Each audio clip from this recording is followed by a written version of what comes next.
Êxodo, capítulo 25. As ofertas para a tenda sagrada.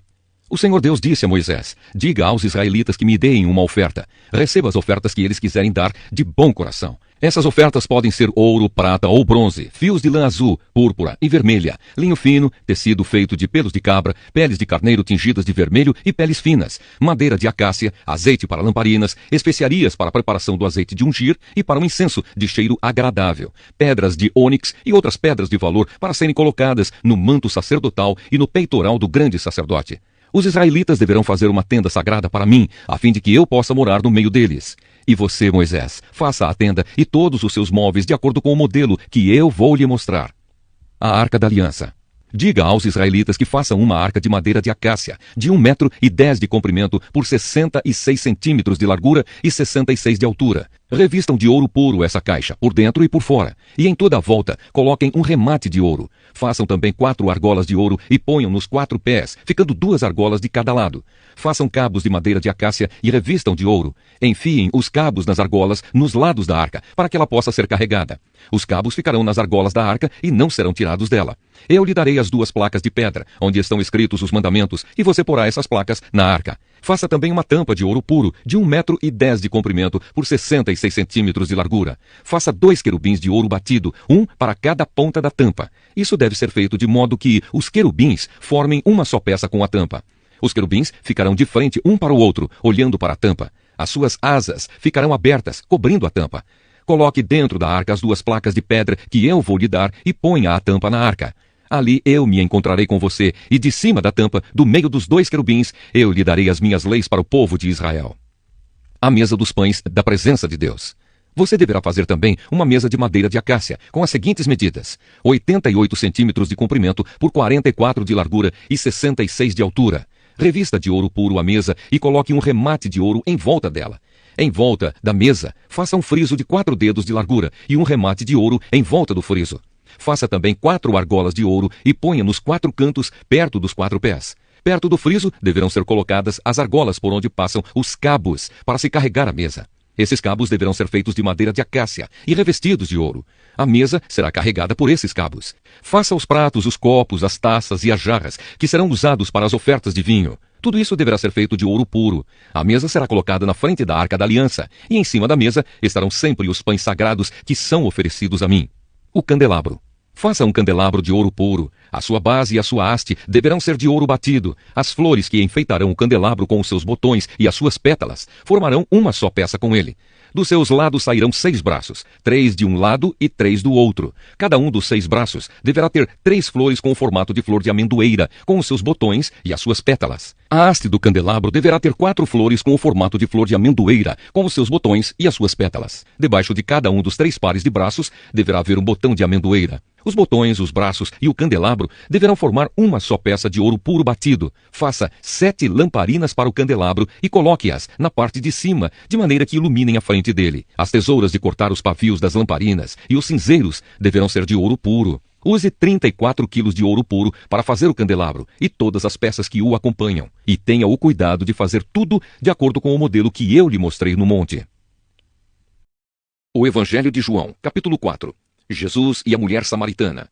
Os fariseus ouviram dizer que Jesus estava ganhando mais discípulos e batizava mais pessoas do que João.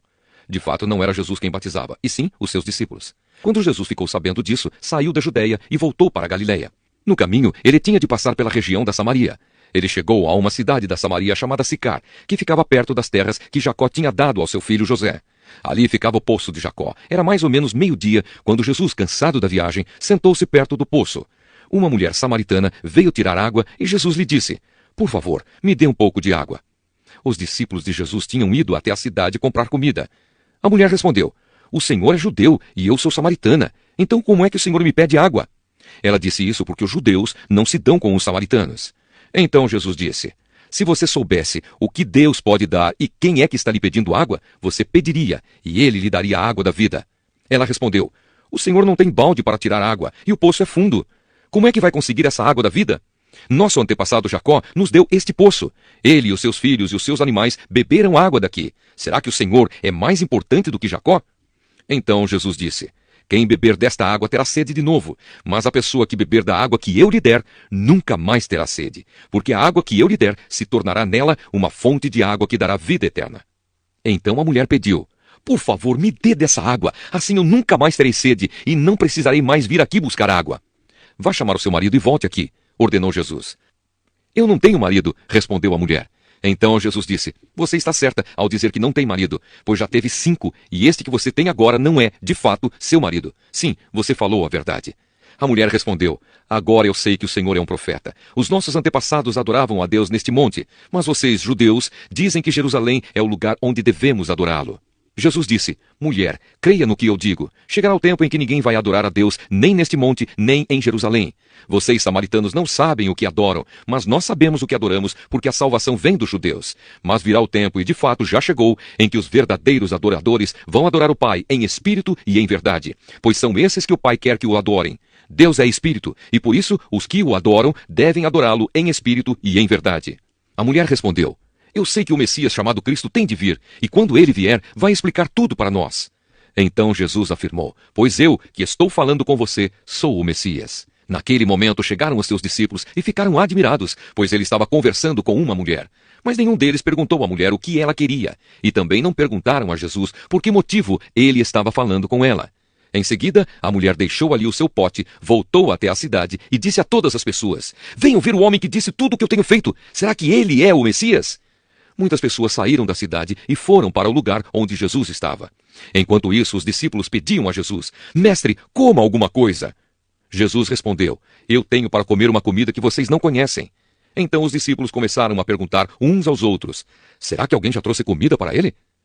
A minha comida, disse Jesus, é fazer a vontade daquele que me enviou e terminar o trabalho que ele me deu para fazer.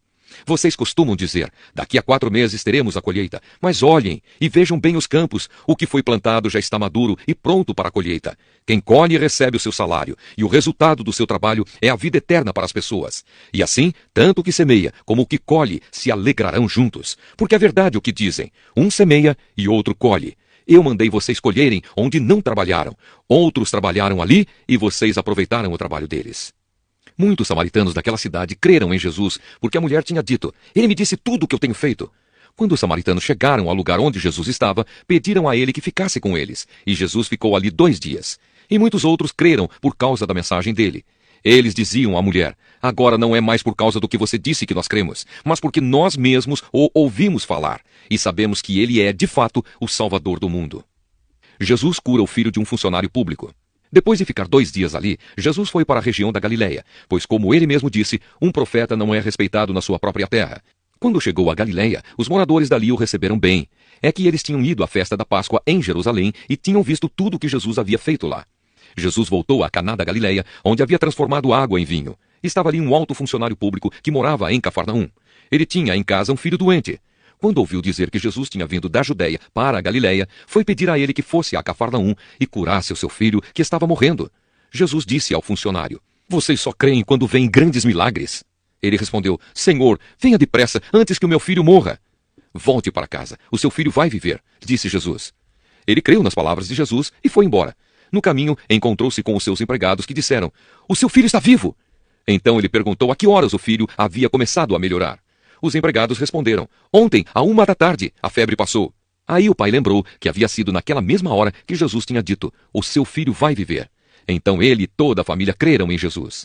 Esse foi o segundo milagre que Jesus fez depois de ter ido da Judéia para a Galileia. Provérbios, capítulo 1. O valor dos provérbios. Provérbios de Salomão, filho de Davi e rei de Israel. Estes provérbios nos ajudam a dar valor à sabedoria e aos bons conselhos e a entender os pensamentos mais profundos. Eles nos ensinam a vivermos de maneira inteligente e a sermos corretos, justos e honestos. Podem também tornar sábia uma pessoa sem experiência e ensinar os moços a serem ajuizados. Estes provérbios aumentam a sabedoria dos sábios e orientam os instruídos, fazendo que entendam o significado escondido dos provérbios e dos ditados e compreendam os mistérios que os estudiosos procuram explicar. Para ser sábio, é preciso primeiro temer a Deus, o Senhor. Os tolos desprezam a sabedoria e não querem aprender. Conselhos para os moços. Meu filho, escute o que o seu pai ensina e preste atenção no que a sua mãe diz. Os ensinamentos deles vão aperfeiçoar o seu caráter, assim como um belo turbante ou um colar melhoram a sua aparência. Filho, se homens perversos quiserem tentar você, não deixe. Eles poderão dizer: venha, vamos matar alguém. Vamos nos divertir atacando pessoas inocentes. Estarão vivas e com saúde quando as encontrarmos, mas nós acabaremos com elas. Acharemos todo tipo de riquezas e encheremos as nossas casas com as coisas roubadas. Venha com a gente, que nós repartiremos o que roubarmos. Filho, não ande com gente dessa laia. Fique longe deles. Eles têm pressa de fazer o mal e estão sempre prontos para matar. Não adianta armar uma arapuca enquanto o passarinho estiver olhando. No entanto, esses homens estão preparando uma armadilha onde eles mesmos morrerão. O que acontece com quem fica rico por meio da violência é isto: acaba sendo morto. Aviso da sabedoria.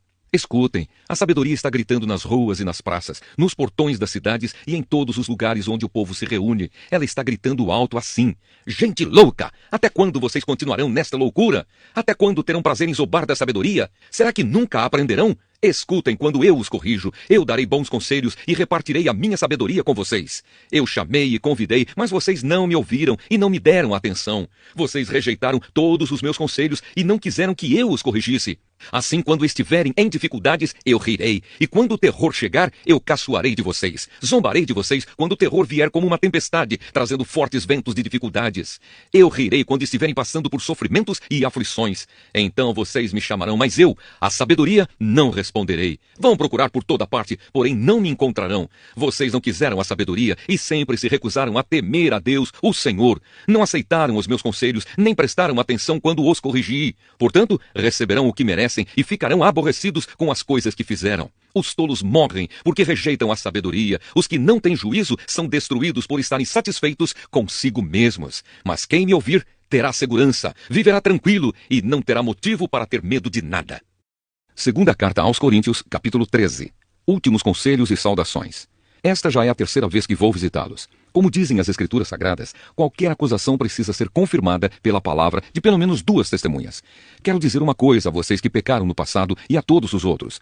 Durante a minha segunda visita, eu já tinha dito isto e agora que estou longe, repito. Na próxima vez que eu for, não vou ter pena de ninguém. Então vocês terão todas as provas que quiserem de que Cristo fala por meio de mim. Quando trata com vocês, Cristo não é fraco. Pelo contrário, mostra o seu poder entre vocês. Porque embora tenha sido crucificado em estado de fraqueza, Cristo vive pelo poder de Deus. Assim nós também, unidos com Ele, somos fracos. Porém, em nossa convivência com vocês, estaremos ligados com o Cristo vivo e teremos o poder de Deus para agir. Examinem-se para descobrir se vocês estão firmes na fé. Com certeza vocês sabem que Jesus Cristo está unido com vocês, a não ser que vocês tenham falhado completamente. E espero que vocês saibam que nós não temos falhado. Oramos a Deus pedindo que vocês não façam nada que seja mal. Não para mostrar que nós somos um sucesso, mas para que vocês façam o que é certo. E não importa que fique parecendo que nós falhamos, pois nós não podemos fazer nada contra a verdade, mas somente a favor da verdade. Por isso ficamos alegres quando estamos fracos, contanto que vocês estejam fortes. E também oramos para que vocês se tornem mais fortes na fé. Escrevo esta carta antes de ir vê-los para que, quando eu for, não tenha de ser tão duro no uso da autoridade que o Senhor me deu. Essa autoridade é para fazer com que vocês cresçam espiritualmente e não para destruí-los. E agora, irmãos, até logo. Procurem ser corretos em tudo. Escutem bem o que eu digo. Tenham todos o mesmo modo de pensar e vivam em paz. E o Deus de amor e de paz estará com vocês. Cumprimentem uns aos outros com um beijo de irmão. Todo o povo de Deus manda saudações. Que a graça do Senhor Jesus Cristo, o amor de Deus e a presença do Espírito Santo estejam com todos vocês.